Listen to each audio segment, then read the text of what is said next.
Hi everyone, welcome to the session of the National Conference. This year's conference theme is Take a Stance and Find Chances for Change. So if this is your first session, you won't already know that. If it's not your first session, welcome back. I'm Dela Anderson, the Campaigns and Communications Officer at Results UK. And for those of you who don't already know, Results is an advocacy organisation working on an end to global poverty. So you've joined us for this session, which is called The Art of Simplicity, creating snappy social media posts. I know lots of you use social media in your campaigning as a way to either spread the word about our campaign actions, recruit volunteers, or even contact your MPs. So I'm really glad to be joined by two experts this afternoon, Tatton, who's the founder of Simple Politics, and also Leonie Mills, who amongst other things is the founder of the African Youth Security Network. We're going to spend the first 30 minutes of the session with Tatton, and that includes doing a quick activity, and then the final 30 minutes with Leonie. So just before I start and properly welcome our speakers, just to share some quick housekeeping, which I'm sure you're all aware of by now. Just keep yourselves on mute unless you've been invited to speak or you're in a breakout room. And this session is currently recording, so just to make you aware of that. If you have any tech issues with Zoom, please ask us in the chat, or you can call or text the number that we're going to put in the chat as well. Also, we'd love you to interact with us and each other in the chat box and ask questions to the speakers. In the spirit of the event, please keep your comments respectful, which I'm sure you will anyway. Great, so I will jump straight in. Let me properly introduce our first speaker, Tatton Spiller. Do you want to give us a wave, Tatton? Hello. Hi. So I'm going to do a slightly awkward thing of reading your bio now, but then we're going to hear a bit more about you from your own words. So Tatton has been simplifying politics all his adult life. Much of that was during 10 years of teaching English, politics and citizenship at secondary level. He's also worked briefly as a journalist, but most of that time was designing and delivering educational workshops for key stages 2 to 5 at the Houses of Parliament. He then returned to the classroom for a few years and grew increasingly frustrated that nothing like Simple Politics existed, so he created it and launched it in 2015. I'm going to put a link into the chat for anyone who doesn't know about Simple Politics. Just have a look. That was also on the website, so I'm hoping you have heard of them by now, but just in case you haven't. So yeah, massive thank you for joining us, Tatton. I've got a few questions that I've prepared to ask you, and then we're going to do a quick activity and open up to Q&A, if that's okay with you. Perfect. Great. So my first question is, why do you think it's important to keep it simple on social media? You need to keep it simple on social media because social media is fundamentally a simple outlet. Although it's amazing how few people see it as such. I started Simple Politics back in 2015. Well, I started to get towards launching it in 2014 when there was an education bill going through Parliament. It was the one that turned grades into numbers at GCSE. And being of limited intelligence, I couldn't understand this trade from, you go online, I went online to look for stuff just to tell me what was going on. And all it was people shouting about how terrible it was or how good it was and fighting. There was nothing clear and simple that just said, these are the main 3 bullet points. What's going on? This is the law. This is why some people say it's good. This is why some people say it's bad in that manner. And yet, if you look at a lot of social media is not about politics. It's incredibly simple. Look how nice my shoes are. Look how funny it is when this horse goes neigh, right? Those are simple posts. So clearly what people want from social media is simplicity, and yet political or campaigning coverage almost never fulfills that. Now, I should add that I didn't immediately see this gap in the market, so to speak, in 2015 launch into that. When Simple Politics launched, it was just a website. It was just a website that explained what new bills were. And nobody came to the website because nobody goes to websites anymore, right? So I went on social media to try and push people towards the website. And that was where it all started. And at the beginning, I kind of copied what other people did, because I thought that must be the way to do it. And I didn't get very far because other people did it better than me, because it was the way they did it. And they had big teams and structure and resources. And I was just me in a shed tapping away. And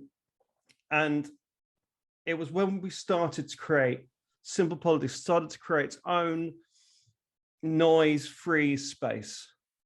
And that's incredibly important to me, because I have bipolar disorder. I have a diagnosis of borderline personality disorder, and my head is a busy, busy place. There is a lot firing around in there.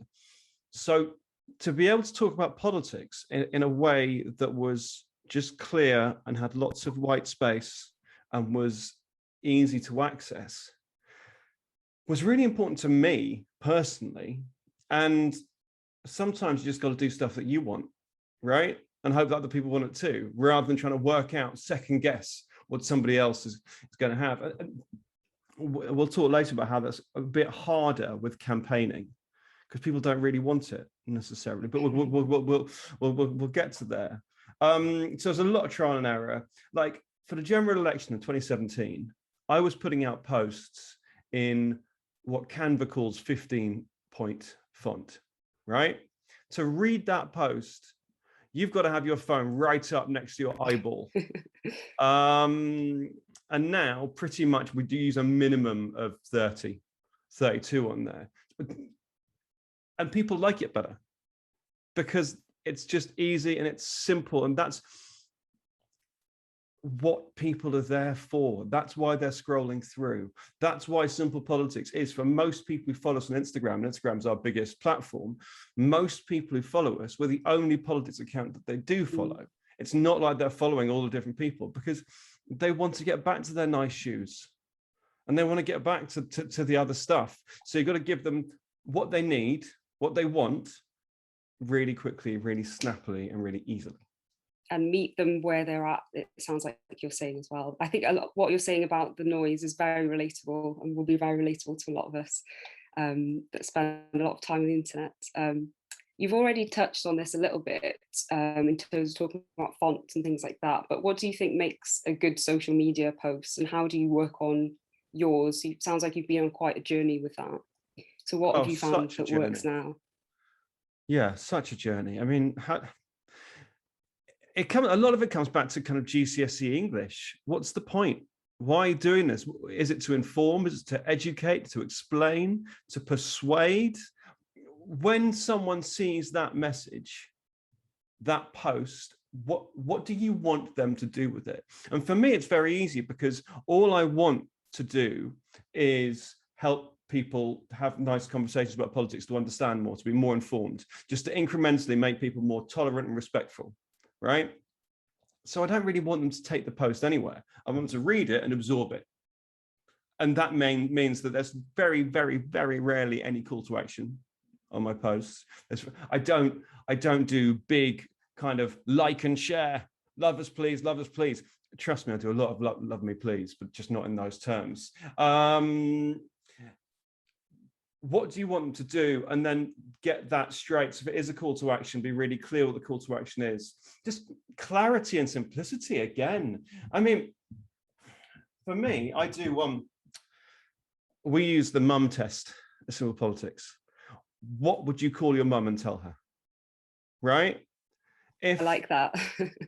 Yeah, I mean, it's that simple. If I speak to my mum, I'm not going to go into long tirades about the importance of the Fixed Term Parliament Act and whether or not it should be changed next week when it's in Parliament, because she doesn't care.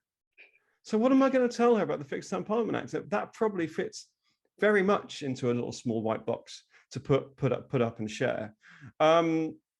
So knowing what you want, that call to action, that information. What's the key bit of information? What would you tell your mum? And once you've got that down, that's a good post, right?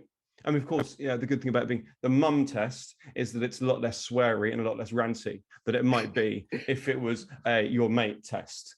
And also it works with your mum because well, I don't know about anyone involved here today, but I don't have that close a relationship to my mum. I would only ever talk about politics in a very brief way. So it really works for me. So it could be a mum, or it could be a woman that you're passing on the street that you happen to be chatting to on the bus stop or something like that. Yes. Yes. I mean, it's But terrible. I like I the idea of the test. Thank you. That's the bus stop test. I think, yeah, I mean, when someone starts talking to you at the bus stop about politics, I'm sure you have the same terror as me. How far do we go on this? Like, I can really talk coronavirus for a long time, but you don't. Gotta keep it snappy. Thank you. Have you got any other tips for specifically, I suppose, synthesizing complex information that we come across wherever it is on the internet? So, for example, our campaigners often get a great level of detail on our campaigns from us as results. And sometimes their job is to turn that into something that's snappy for social media. We don't always do it for them. So do you have any other tips on how you might kind of really get to the point? How do you decide what's important? Well, I think someone in the chat box just said it's easy to forget how little other people know about politics when we're all so engaged and we talk about it and think about it every moment of every day. I taught of Mice and Men probably 3 times a year for 10 years, right? I know every word of that book. And every time I read it, I find something else that John Steinbeck's done. I find another clever twist of words. I find another metaphor. And it's really hard for me then to step back and go, right, I've got a year 9 English class, but they don't care about this really interesting, fun, exciting metaphor I found. They need to be told who Leonie is, and they need to be told what's going on. And then once we've done that, maybe we can start to talk about figurative language and whatever else you want to get into. And I think it's the same with creating simple posts. Every time I see Boris Johnson talk, I'm interested by something he's got to say and something that relates to an ideology that he may or may not have expressed before. And all of this, certainly nobody in the politics world, cares about my deep interest in Boris Johnson's ideology. They want to know, are we going to get through lockdown? Are we going to do it again? You've got to, earlier I was talking about specificity of purpose, understanding your audience, because they have invited you into their very private Instagram little space. You are one of 100 people that they've got in there. So you have to understand them and give them what they want, because it's really easy for them to go, yeah, I don't really like this, and boot you out of their private garden, right? Very true. So what do they need from you? And it's not the same as what do you need from them. You've got to put them first. I'd like to extend your metaphor maybe of teaching of Mice and Men to GCSE children. And if they're anything like me, they would have also been doing about 10 other GCSEs alongside the English literature one.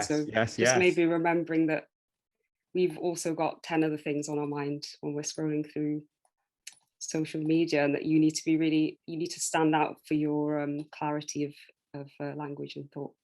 There's some good things happening in the chat, and a really good reminder from Emily Bullock.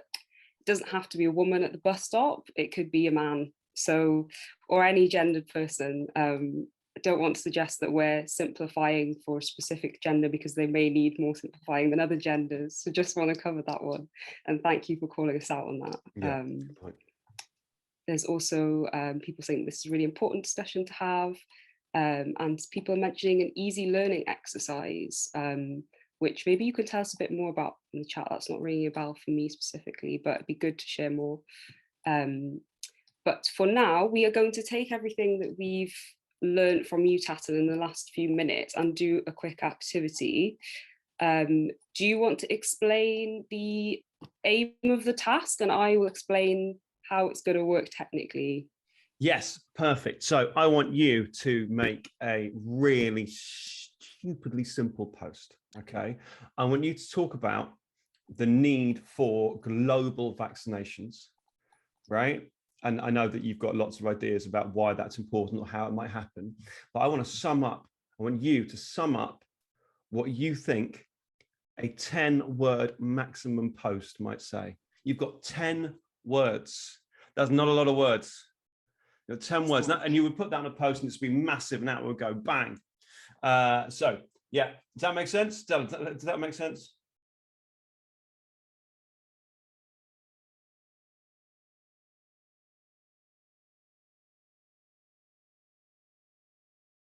I think everyone is back in the main room. Welcome. I hope you enjoyed that activity. It was very quick. So if you didn't craft the perfect post, that's fine. Thank you for having a go. I'm going to screen share and Tatton's going to give us a couple of comments on your efforts. And if you're from the group that we're talking about, you want to add anything in the chat, please do tell us how you found it. So group one, over to you, Tatton. Thank you. Group one. Now, we're going to be super quick, so we don't have very much time. I hope you enjoyed the activity. Just all the things down.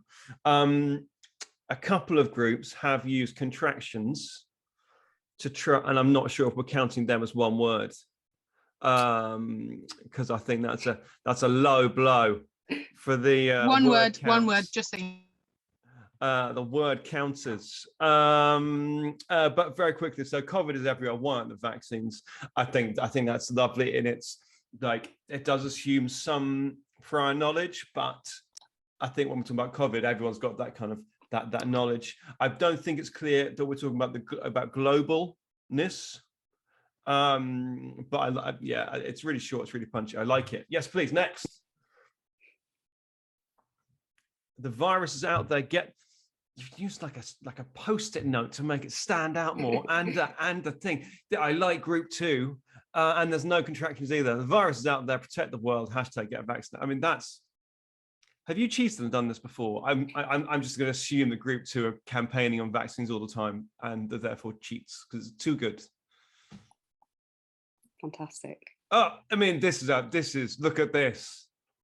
I'm accusing every group of cheating at this point. COVID is global. Everyone needs to be jabbed. No one is safe. So COVID is global. That's a really nice and clear. I like that first 3-word sentence. No one's safe. We're all safe. That could be a bicycle helmet post. But bicycle helmets are important, kids. COVID is anywhere is covered everywhere. Again, it's not quite clear. You kind of need to get the word jabs or vaccine in there. All nations jabs. We can travel and trade. So I would save the old one, says Tom. Well, I'm just going to take the first one then and say I love that first one. COVID is global. Because we don't have much time. Let's do the next group. Oh, health's a right. That's good. Group 4. No one is safe. Oh, that's group 8. Oh, okay. No one is safe until everyone is. Again, that could be bike helmets. We don't know what we're talking about. So it's oversimplified because you're thinking about what you know, not what the audience knows, which is always what that is. I can't see the second one because there's a chat in front of it. It says vaccination against COVID-19 is our global collective responsibility. Yes. It fits the word limit. It's got quite a lot of long words, and even in that number of words, I'm a bit lost by it. Thank you very much. Next, what else we got? 5. Let's get everyone in our global village double jabbed. Let's is such a great word to start with. Yes, let's. Our global village. Yes, double jabbed. I like it a lot. Oh, hang on. It's a let, so it's contraction, so that doesn't count. You're out. Next one. Share British vaccines fairly with the world. It's interesting. I mean, it's short and it's punchy. I think some British vaccines, do we made in Britain? Do we mean just a little unclear? But I mean, the word fair, like the word fair is so good because unfair is a word that kind of reaches straight into our heart. But now we're talking about my English teaching rather than my social media stuff. Yes, let's go. And group 7, I think just silence. Sorry, group 7, we'll have to say it. Oh, yes, please. She's protected means unprotected means guess what? You're protected. Is that 10 words? Yes. Yes. Oh, Wow. that's excellent work. But also, there's two of you. So I think but that's this probably... is my other half, Wendy. This is her one. Well, no, I love it. Thank you very much. Will you put that in the chat as well? So that we can We're read not totally that? sure how Great. to, so that's what we didn't do. Okay, no problem. I'll try and remember it. Okay. Okay, I think we've got one last group. Nobody's safe until we're all safe. Vaccines for the world. Yeah, I mean, it's nice. You know, we're is cheating and therefore you're dead to me. But that's nice. It's just, it's clear. And I hope we can see that the ones I've said how much I love, just the really clear ones that don't need any more context, that don't need any more explanation. They're just, there you go. This is the fact of it. Let's do that. I did an exercise a bit like this with an organization I won't name because I'm going to say bad things about them, but that was so much better. You were so good at that compared to another organization I've done it with. Yeah, really good. Thank you very much. Thanks everyone for giving that a go. Great effort. I would love to spend a couple of minutes doing a quick fire Q&A with Tatton. So if you have any questions for Tatton that we haven't already talked about, pop them in the chat. I'm just going to quickly check if I've missed one before the breakout. I don't think I have. Oh, we've got a question from Stephen. Before you could occupy someone's attention in their Instagram feed, you need them to have found you in the first place. How can you make your presence on social media visible enough to get widely discovered? What a great question. Consistency. Just doing it and doing it and doing it day after day after day after day. I was doing okay on Instagram. I had about 100,000 followers at the end of general election 2019, and that got Simple Politics to the point where when COVID hit, we were just big enough, we just got enough trust to then grow pretty quickly, pretty fast. No, that's the same thing. To grow relatively fast because we'd just spent ages building up our reputation to get where we were. And then when it came time for Simple Politics to do something a bit different, we were there. And it was all spending years posting to nobody, but building up that trust. Thank you, that's a great answer. I think we've got more questions coming in. This is a quick one. Do you think hashtags help on Twitter? And do you think images, you don't use hashtags, so that's an easy no for you personally. They might work for other people. Of course. I can only talk about what Simple Politics does. Yeah, I don't use hashtags because I just put my things out there. I don't use them. Let's combine the last two questions. Do you use images, or do you think that clouds your message? And do you have a favorite other platform for longer messages? So obviously Twitter has a character limit. But do you do any longer messages on any other platforms? And the first part was, do you use images? I never use images, or sometimes little silly icons on there that kind of, but just for fun, really. I mean, the idea is it's just text. It's just clear text, and that's what people expect from SP. But no one else, other people aren't SP, so things that work for me don't work for other people, and vice versa. I don't use social media apart from professionally to kind of, because I spend all day on there. I don't follow people. I don't use social media in any other way because I've had quite enough of it. Thank you very much. So no, there's no, I feel terrible. There's so many people doing wonderful things on social media. I just don't follow them. And I have a weekly email that's a longer form that I get to properly write for a couple of hours on a Friday. And that's nice because then people can come over and choose to expose themselves to those words. That makes sense. Maybe you could put a link in for how people can subscribe if they're interested in receiving that email. I'm sure people would be. But what you're saying about images, we're going to hear from Leonie next. So that was a really nice segue. And she's going to talk a bit more about the kind of visual side of how you might use images. So I think we've gone a couple of minutes over. So I'm just going to say a massive thank you, Tatton, and thank you for covering so much in such a short space of time. Really appreciate you joining us. It's been such a pleasure. Thank you for having me. No problem at all. And I think you said you were going to stick around for the second half, but if you're not, thank you and goodbye, and enjoy the rest of the afternoon. If you are, I'll see you lurking in the background. I will lurk in the background. I'm very much looking forward to it. Thank you very much. Cheers. Cheers. So lovely. Thanks everyone as well for your participation. We are going to move on to the second half of the session. So I'm going to welcome Leonie Mills, who's the founder of the African Youth Security Network. Just going to check that she's on the call. Here you are. Hi, Leonie. Nice to see your face. And I'm just going to hand straight over to you to introduce yourself and give us a bit of a presentation, and then we'll leave time for questions at the end. So over to you.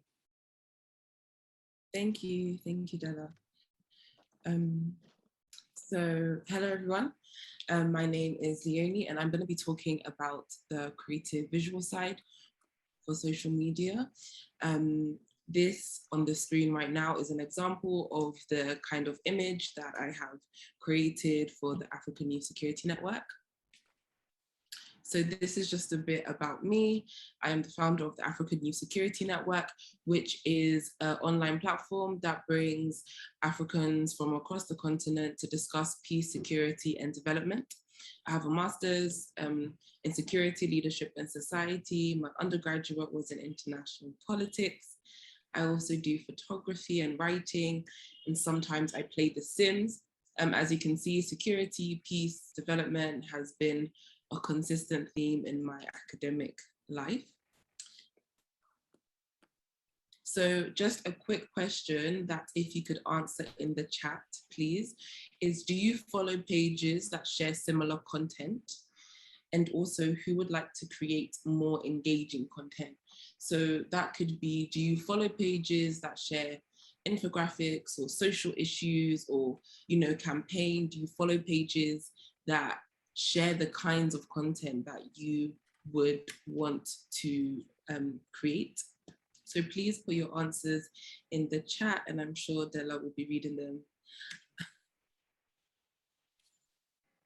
Okay, you don't really. So that's the first, I think that is the first tip, is that, so sorry, when you say pages on Instagram or on Twitter or on LinkedIn or Facebook, just any social media platform that shares content that you find interesting or you would like to create as well. Okay, so on the left-hand side, we have an example of my personal Instagram page.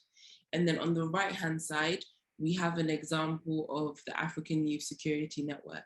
So on the left-hand side, that is a screenshot of my Instagram page.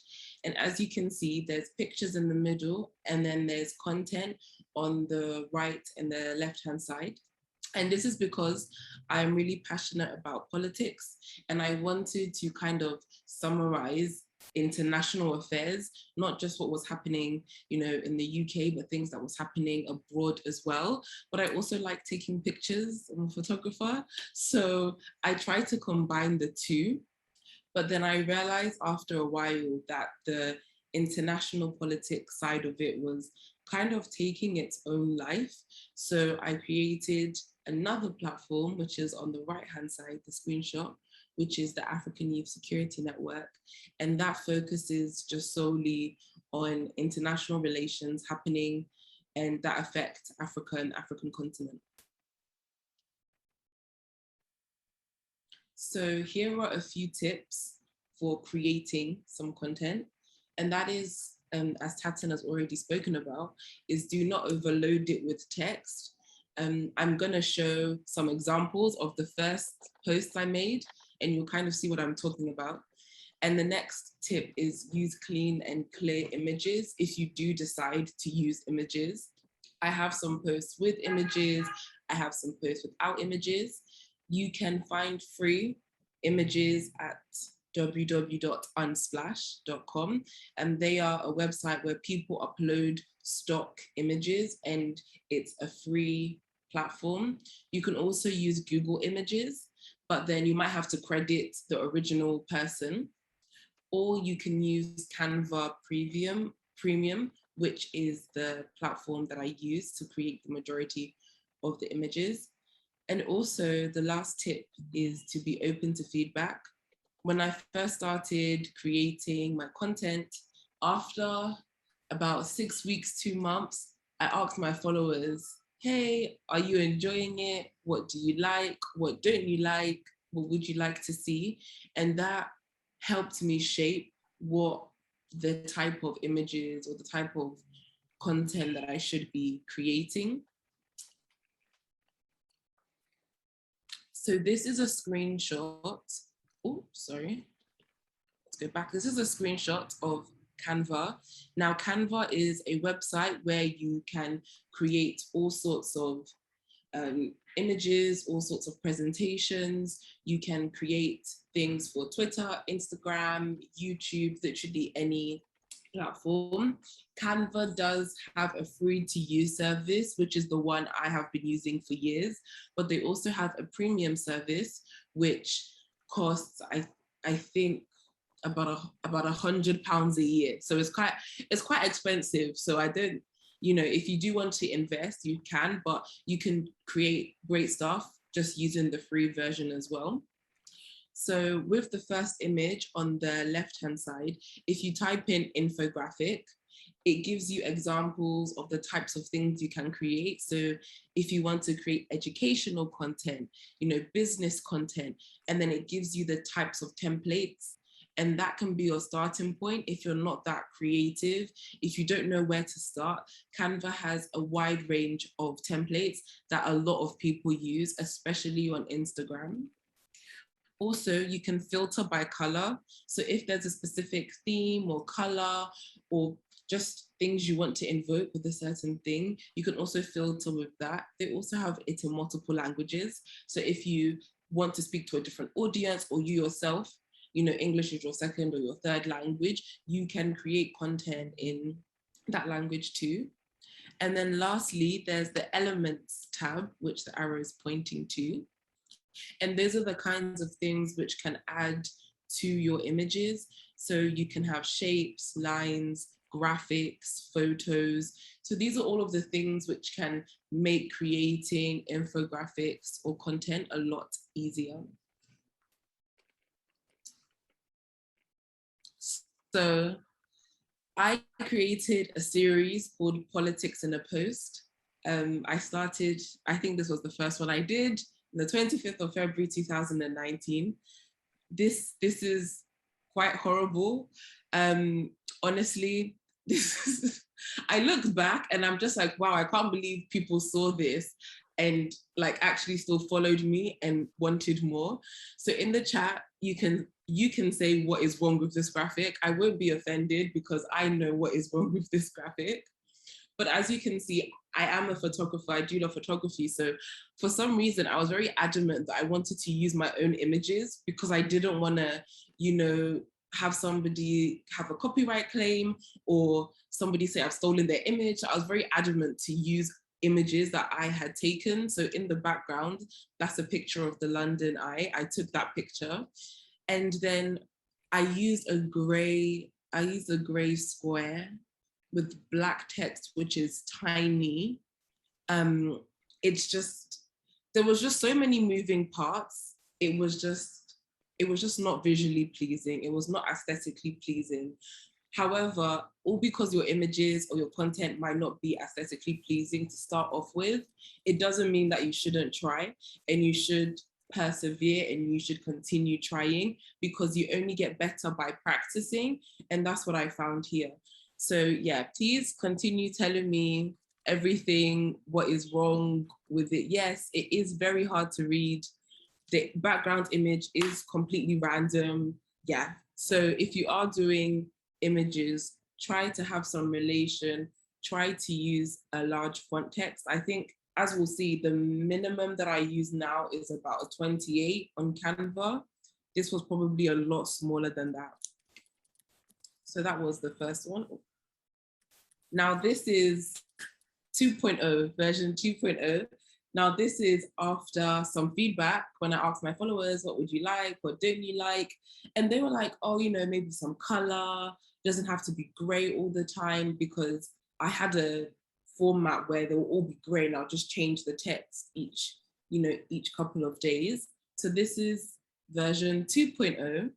You know, it's a lot better than the first one, if I do say so myself, but there are some things which are still wrong, not wrong, but could be improved.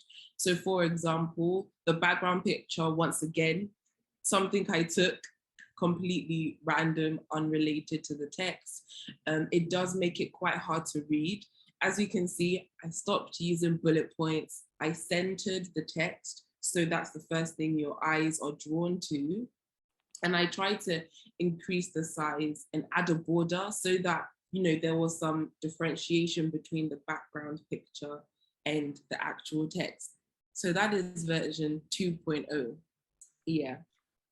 Ooh. Yeah, there was just a lot of things wrong. And here we have version 3. So this is, as you can see, literally a year later. So I had been, you know, doing this consistently twice a week, creating it. And this is where we ended up 1 year later of trying to create and inform people. So this looks a lot better visually. The background picture, there is no background picture. In fact, it is just a background color. The text is a lot bigger. It's in bold, it's a lot cleaner. There's a lot less moving parts. Now, while the background is a stylistic choice, I mean, you could just have the text box and have that as it is, but I like borders, it's Instagram, I like pretty things. So that's the reason why, you know, I chose to keep something in the back. However, it is just a lot simpler and a lot easier to read. So this is a whole year later. Thank you in the comments. Yeah, this is a whole year later. So this is just to reiterate that, you know, the first thing you create is unlikely to be how it ends up a year later, 2 years later. It is just a stepping stone as you find out what works, what doesn't work. The thing that I kept the same was, okay, I wanted it to be square. I wanted there to be a border. I changed the text. I changed it from a bullet point to being centered. I changed it from being like reading like it's just to having one-liners. So this is just to let you know that creating content, creating visually pleasing work, it takes time and it takes practice. So this is where we are at now. So this previous one was for, you know, the short and the snappy headlines, things that are happening, things that don't require too much explaining. So this was in 2020. So as you can see, there was something about Windrush, Iran sanctions, migrant boats, and the German police. So while, you know, people should continue and read up about those things, you know, you kind of get what the essence of what is happening that week just from those headlines. However, when I created the African Youth Security Network, we had to change what we were talking about because the topics were a lot more complex and there was a lot more text that had to be summarized. So I think in the previous session, there was a question about, well, if you have a topic that just demands a lot of text, what does it look like? So this is what it currently looks like, as this is an example post about Thomas Sankara's assassination in October 2021. So we have an image, however, the image is relevant. The image is clean, it's not overpowering, it's not busy, it's just a picture of Thomas Sankara. The colors are also relevant to the picture as well. So it all ties in together.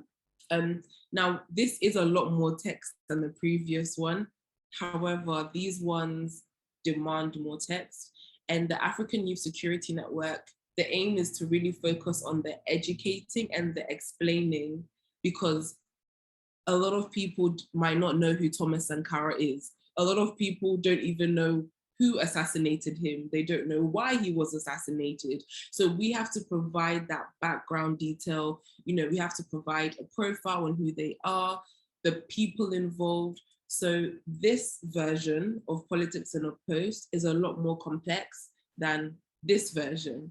But both versions can exist because they serve different purposes. And depending on the type of message you want to get across, depends on the type of images or the type of content you will create. So that is the end of the presentation. If you do have any questions, please do let me know. Yeah, that is it. Thank you. Thank you so much, Leonie. I found that so useful and insightful. We've had loads of really good feedback in the chat and tips being shared amongst other people as well, which is great. Just having a look to see, what do you think about the rule of 3 points, which is a question come from Corinne. Is that question make sense to you, or do you need Corinne to explain? Maybe you could explain if you know what that means. Yes, please do explain. I have an assumption about what it is, but if you would like to explain as well, that would be great for everyone else. As an ex-teacher and facilitator, I always was told that just have 3 points. The brain can cope with 3 points and people can hone in and remember it, and visually they can see top, bottom, middle. Is that a thing? So I think that rule still applies, and if you want to have 3 points, you can.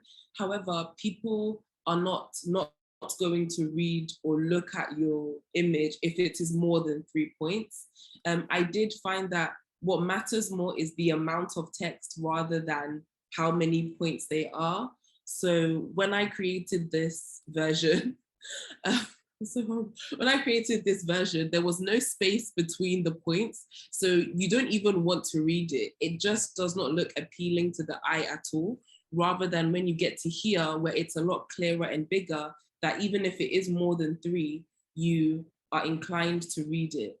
And a lot of the time, people are not going to, especially when you're doing short, snappy headlines and stuff, people are unlikely to remember specifically what you said, but they'll remember the facts that they gained information and knowledge from going to your page and reading those things.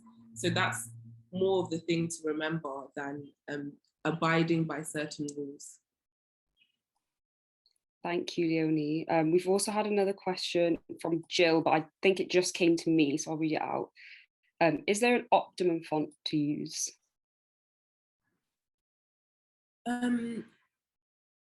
So the easiest thing to do is to create something and then look at it on your phone, because I create things on my laptop and then I upload it onto social media, and a lot of people create it for mobile. So if you look at what you have created and look at it on your mobile and then see if you can read it, if it's hard to read, if it's easy to read, that's probably the best thing, because different font styles will read differently in different sizes. So I don't want to say like, okay, you have to be size 35 font, but if you have a certain style, a size 35 might still be too small than if you use a different font.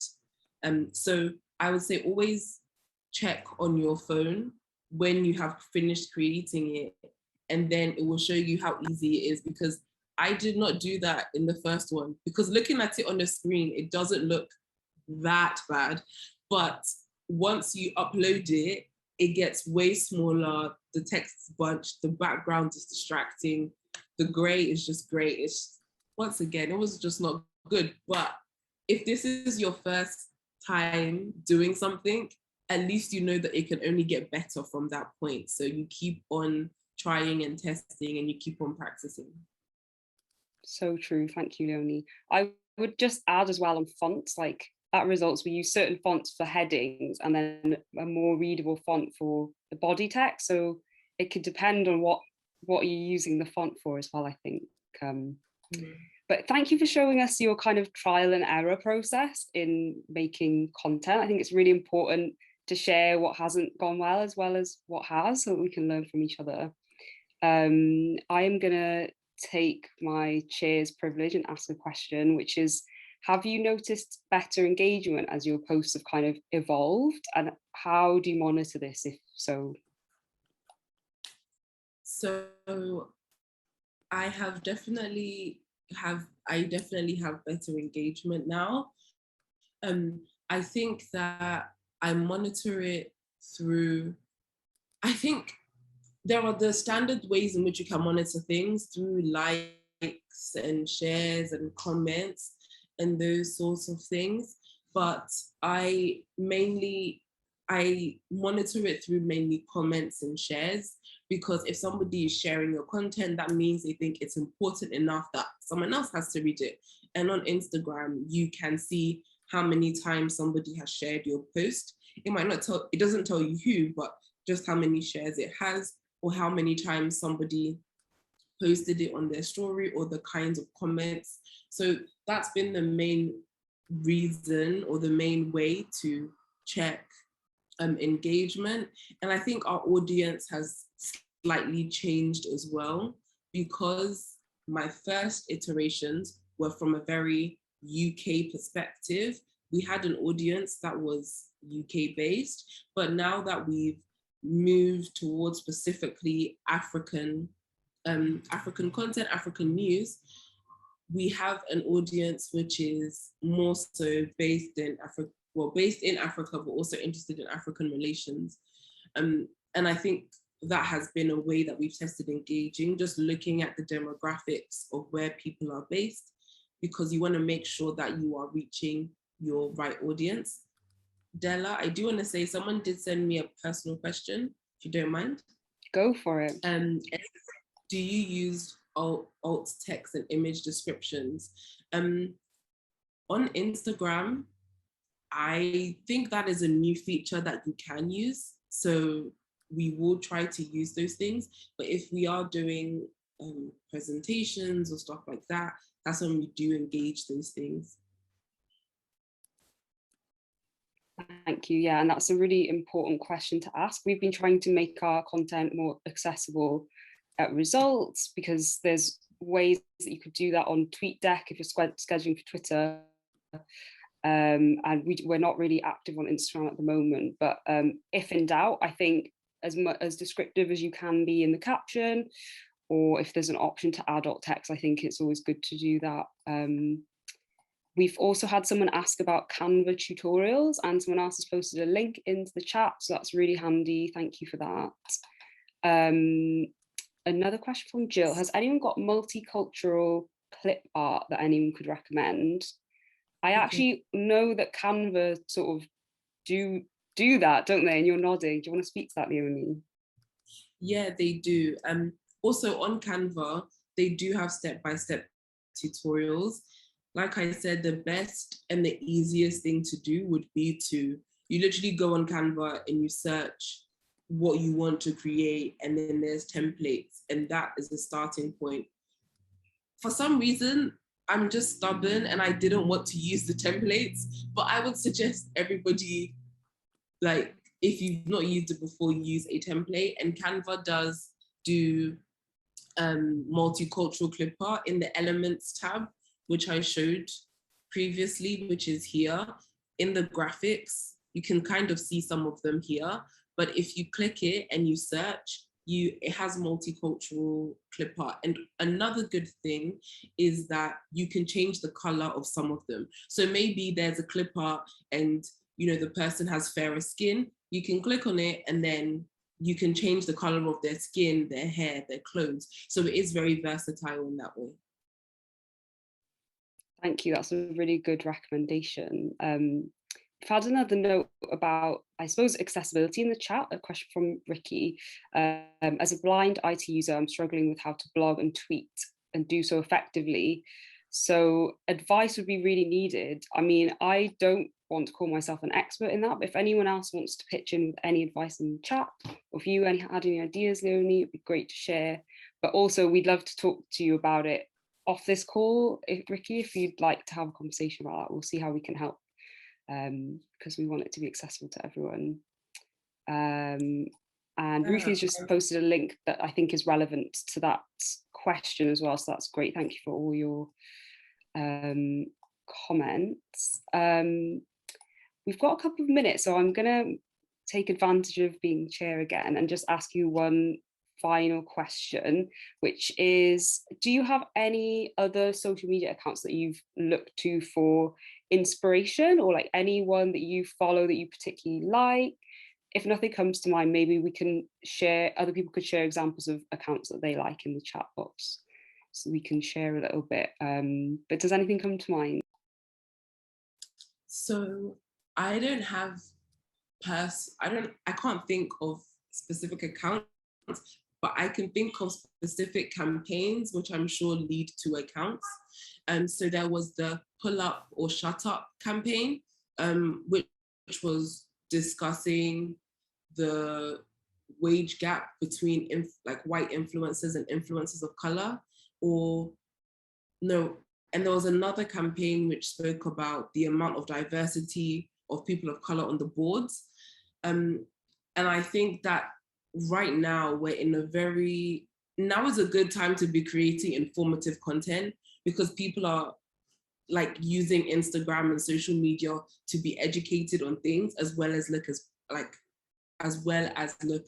at pretty pictures. So there were quite a few campaigns that I remember, lots of content coming out of those times. So yeah, that one where, companies were tweeting or sharing about the board diversity demographics, the one about the influencer wage gap, lots of things happening in Israel and Palestine and India. So like I remember the times and the content, but I don't remember the specific accounts that pushed out those content.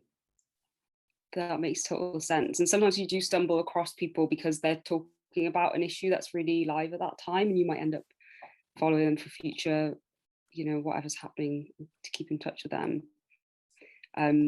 So we're at time now, so I just want to say a massive thank you, Leonie, and also to Tatton, who spoke to earlier. It's been amazing to hear from you both, and I hope everyone else feels the same as I do, and that I'm really inspired to just like make better content now that will cut through all of the noise and engage people. So yeah, thank you for just coming and bringing your honesty, your examples, and I hope the audience enjoyed it as much as I did.